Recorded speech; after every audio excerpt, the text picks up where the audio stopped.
Hello, everyone, and welcome to a new series where I'm gonna be giving like a take on something or just talk about something I want to speak about without having to do like loads of research and prepare the video in the way I usually do. So, the idea for this spawned out of the fact that I actually bought a new webcam and I've been recording most of my videos this year on this webcam. But the reason I bought it was not because it looks better, because it doesn't look better than my old camera. I bought it so I could make more videos, but I haven't done that. So what this is going to be is for me to make something with lower effort, lower expectations, but also to talk about more things. Because sometimes I'll like see something and I'll be like, I want to talk about that. And I'll be like, in terms of my time, effort, and obviously this is my full time job. And if you put a lot of time and effort into something that does bad and you keep doing that, it's just not great financially. So, what this will serve as is me just, rambling about something I care about. And I feel like it's just going to be a bit more casual. And also, mentally, it just gets me through that block of I don't really care about how this video does, not worried about the financials. If this hits about 10k views, I'll be happy. So that's what this series is going to be called. I'm going to put them all under a new playlist called One Shot, and I'm going to aim to do one once per week. But today, what I want to talk about was something I spoke about in my video yesterday, and a lot of people commented on it. So I thought, why don't I expand on that? And I said in my video, and I posted this on Blue Sky, that the United States is becoming post-Soviet Russia. And what we're seeing with Doge and even their cutbacks on foreign aid or just, foreign commitments is something we saw at the end of the Soviet Union, more specifically at the start of the Russian Federation. And I want to talk about like just the economics of that and just what happens when basically oligarchs are allowed to carve up a country and completely destroy the centralized state. So, what do I mean that the US is becoming post-Soviet Russia? So let's talk about what the landscape the US is right now. Donald Trump has come to power again, obviously this very wealthy man, and it's pretty clear his driving ideology behind him wanting to become president is to enrich himself even more, which feels like psychotic considering this guy is nearly 80 years old. But as you know, of most capitalists, it doesn't really matter what age like they are. They will always do stuff like this. And then his inner circle this time, he's surrounded himself more with oligarch figures, chief among them, of course, being Elon Musk. But you have JD Vance and his connections to Silicon Valley. It very much has become like this tech bro dictatorship. But with that, it is resembling what Russia became. And I've actually said in previous videos, just generally about the US and the UK, that the US is 10 years away from becoming Putin's Russia and the UK is like 20 years away. And I think I'm going to have to revise the timelines because it feels like the US is 4 years away from actually becoming this. And I wouldn't be surprised if there's never another fair election in the US again. I mean, they're never really fair, but in terms of the Republicans being guaranteed to win every year, like how Putin is in his elections, I don't think is a possibility that we can't consider anymore. So what they're also doing with Doge is pursuing basically financial austerity in terms of spending on public programs, huge cuts to services. I actually read a headline just before I started talking on Blue Sky that Elon Musk wants to privatize the post office. So what that means to people, if you're not familiar so much with just economic terms, is we've seen this in the UK with the post office, Royal Mail, is when it gets bought up by a private company, its duty is not to the public anymore, especially when it used to be a national service. Its duty is to the shareholders to maximize revenue. So something that should be for the good of the public, whether that be healthcare or the post office or public transport, is now solely done just to maximize like shareholder value and make as much money as possible. And that doesn't mean make as much money by having an excellent service that people love. I mean, it could mean that, but most of the time it doesn't mean that. It means massive cuts to spending, massive like hikes on prices. And when it's something like a public service that we need, there isn't really an alternative. So it keeps making money from this model while decreasing in quality. So the US is clearly pursuing this. And we saw in Trump's speech last night, he's talking about just getting started. So it's pretty clear there is a war against the centralized state. in pursuit of this more like libertarian society, which will allow these oligarchs to flourish. So now let's talk about what happened in post-Soviet Russia. So there's an organization, part of the UN, called the IMF. Now, the IMF, most UN members are also members or like supporters of the IMF financially, but it is created by capitalists near the end of the Second World War. Its headquarters are in the US, and it's basically like a US creation. And what the IMF does is if your economy is in crisis, could be caused by anything, they will come in and they will offer you loans and they'll offer you money to save you from this crisis. But that has certain criteria, and probably the most damaging one is it means you have to like privatize your nationalized service and sell off the state to giant corporations, which are often foreign corporations. Now, sorry, just made a weird sound. That's what you're going to get with the one shot. I'm not going to cut anything. But what you see, you see a lot of this term thrown around when talking to China, the Chinese debt trap of Africa. Well, the IMF has actually done this to Africa for like far, far longer than anything China has conducted in Africa. Is that sub-Saharan Africa is some of the poorest countries in the world, obviously filled with civil strife, mainly because of foreign imperialism.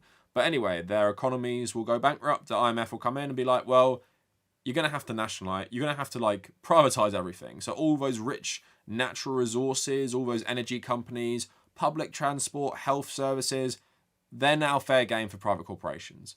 So what happened, obviously, in post-Soviet Russia was massive economic turmoil because of the death of the Soviet Union, which was just, filled with corruption, going through a hard time, which in hindsight doesn't look so bad when it comes to what it became. And then it transitions to this new country. So there's like referendums across the Soviet Union. Do you want to stay part of the Union? Most of the referendums are actually positive, I think in Russia and Ukraine, but they want to stay part of the Soviet Union. Doesn't really matter this time. It's dissolved. And what happens with the Russian Federation is they do have economic uncertainty. So the IMF comes in, but they have specific designs on Russia, which are even worse than most countries. They want to do something called shock therapy. And that's to, as quick as possible, transition this former very centralized and managed economy into a economy open. I wouldn't call it free market necessarily, but way more in that direction, and open for foreign business and open for foreign corporations, and basically open for Russian oligarchs to completely loot the country that they were living in.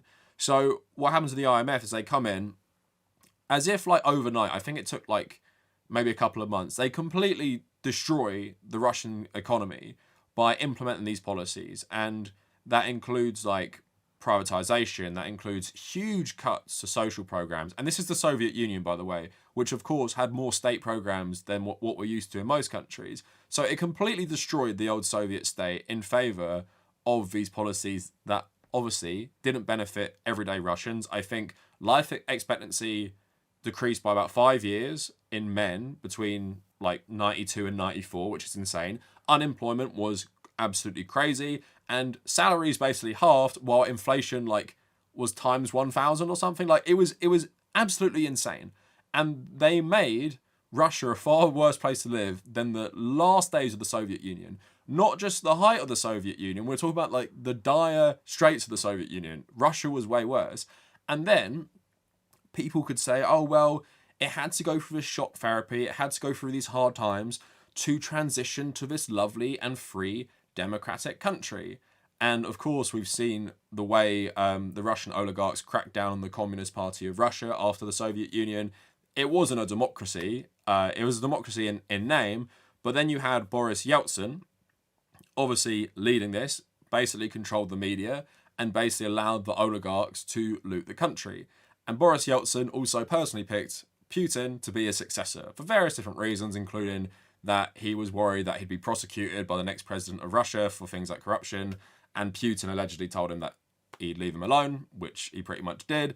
And what you see today in Russia is the result of what happened. All the oligarchs that looted the country and picked the right side, mainly Putin's side, are the oligarchs that still control parts of Russia today. And it is this untouchable oligarchy with a sham democracy.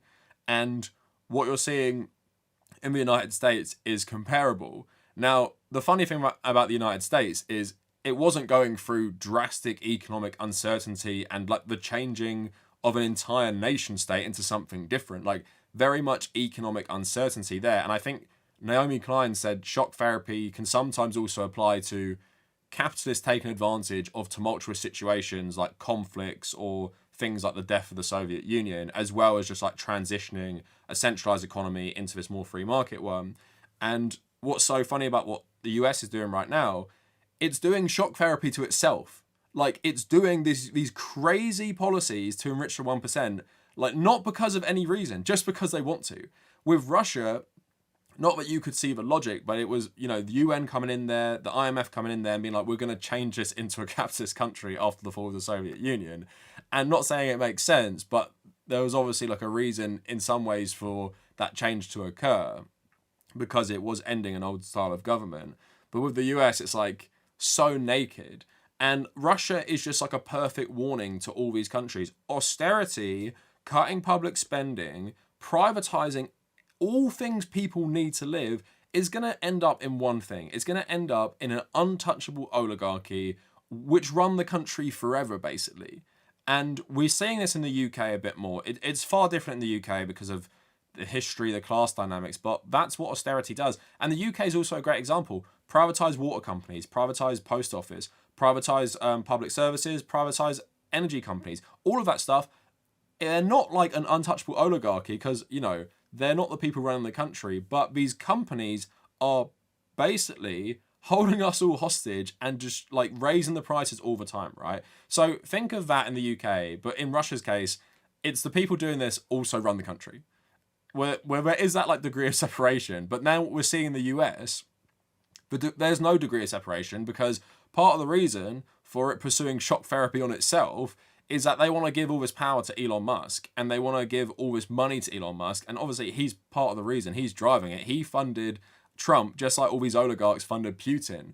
And you can very much see it in that way. You can see with the death of the Soviet Union, for all the problems, it became something far worse. And we're seeing that with the US right now. Obviously, I've said consistently the US is the most evil country on earth. And for all its problems, right, they're changing it into something far worse for its citizens. We don't know about foreign policy in the long term. There are some good aspects to what they're doing in terms of just kneecapping the US's influence, which I think is a good thing. But at the same time, even that is all done to just cut everything to enrich this increasingly untouchable 1% in America. And that's why you see all these oligarchs who constantly like talk shit about Trump before, they're all bending the knee because they realize the direction it's going. It's becoming post-Soviet Russia. And just like post-Soviet Russia, the suffering of Americans is going to be like previous levels of unimaginable. Like people are just going to keep going, what the fuck is happening as the US government constantly slashes everything. And they're driven even more by ideology because like I said, with Russia, it was like after this tumultuous period, the US doing shock therapy to itself is literally driven by the greed of a couple of them, but also the libertarian economics of a few of them as well. So there is something underpinning it where they want to completely dismantle the state. But that's been the goal of the US Republican Party since the 1980s. Obviously, like the Koch brothers believed in this as well, major Republican backers. Ronald Reagan did this too. It's just the complete deregulation of the United States to sell it off to corporations. And like I said, Russia is the warning to everyone. People who like still say like Russia's communist and all this other stuff, it's just a complete joke. It's an oligarchy, right? Which is pretty much the opposite. It's run by people who profit of everyone's needs for survival. And I don't really know if this is going to be even worse than Russia. I mean, I think because of like the system in America, and if it was breaking up, like if the states were breaking up, maybe you could say it could be on that level.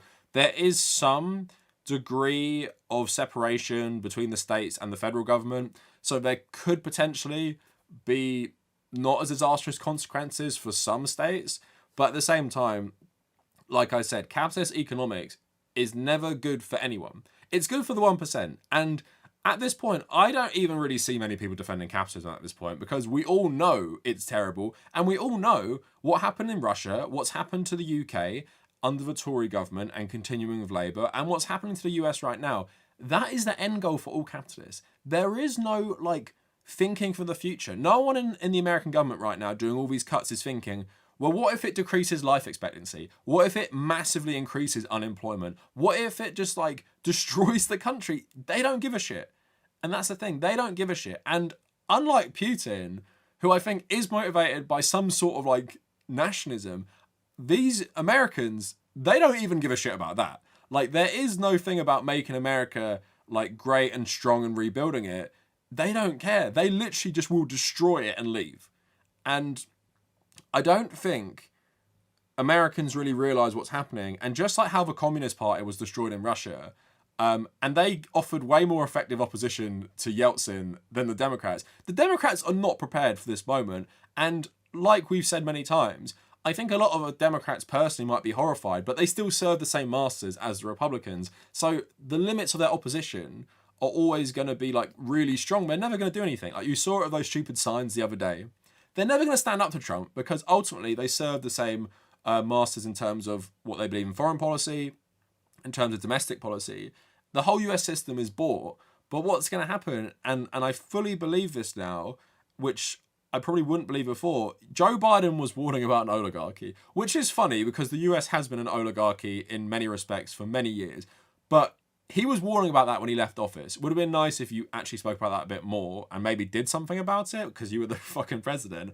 But what is going to happen with the US, I feel like there's never going to be a proper election again. And I feel like even people like Elon Musk, as a nightmarish as this sounds, I could imagine him being like this Roman Abramovich type figure that's just around for years and years. Like, he's never going to leave the inner circle of the government.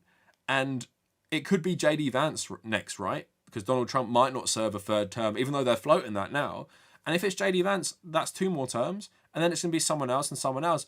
And the Democrats are paid to lose at this point. They're paid to lose. And their lack of opposition, not that they're being, like, given a brown paper envelope saying don't do anything, but it's like because they serve the same masters of capital, their opposition is never going to be strong. And they're going to let Republicans do that. Like, if they sincerely believe that Donald Trump is going to make America into Russia, or even Germany in the 1930s, do you honestly think they'd be doing what they're doing? They don't actually believe that, or they're paid not to care. So I'm sorry to my American friends, but we're all going through it right now. And I spoke about the UK. We're like this too. Don't pretend like people in the UK that because Keir Starmer's the Prime Minister, we have like a rosier outlook. The US is just further along. And the US is taking inspiration from post-Soviet Russia to create this untouchable elite where the nation state will go on functioning like with bare bones. But everything that was previously run for not a profit incentive, like post office, social security, is going to be run by private companies for a profit, and is going to be made completely worse for just the experience of using those things. And please, someone in the comments, if you can defend capitalism at this point, like, go on. Like, I'll pin your comment. I'll pin the best argument for capitalism. I will pin it. And it can't be about socialism being bad. Please make an argument for capitalism, how it's both better for human life and better for the planet. I don't think anyone could make a coherent argument at this point. So that is it for the video. Pretty long one for my first one shot. I guess I had a lot to talk about. Let me know what you think of this format. Let me know what you just think about what I've said. And let me know down in the comments, Americans, how you're feeling. And yeah, that is it for the first episode of this. The thumbnails are always going to be different. Like, I'm just going to show like a screen cap of what I'm showing with maybe a picture. So you'll know it's like a one-shot video. I'm not going to title it one shot. But like I said, if you made it this far, you probably like it. So you're going to know it's going to be this one-shot thing. And yeah, in the comments as well, if there's anything else you want me to speak of off the cuff, like I don't have to plan something, I don't have to like show loads of screenshots of stuff, let me know as well. And yeah, that is it. Thank you for watching.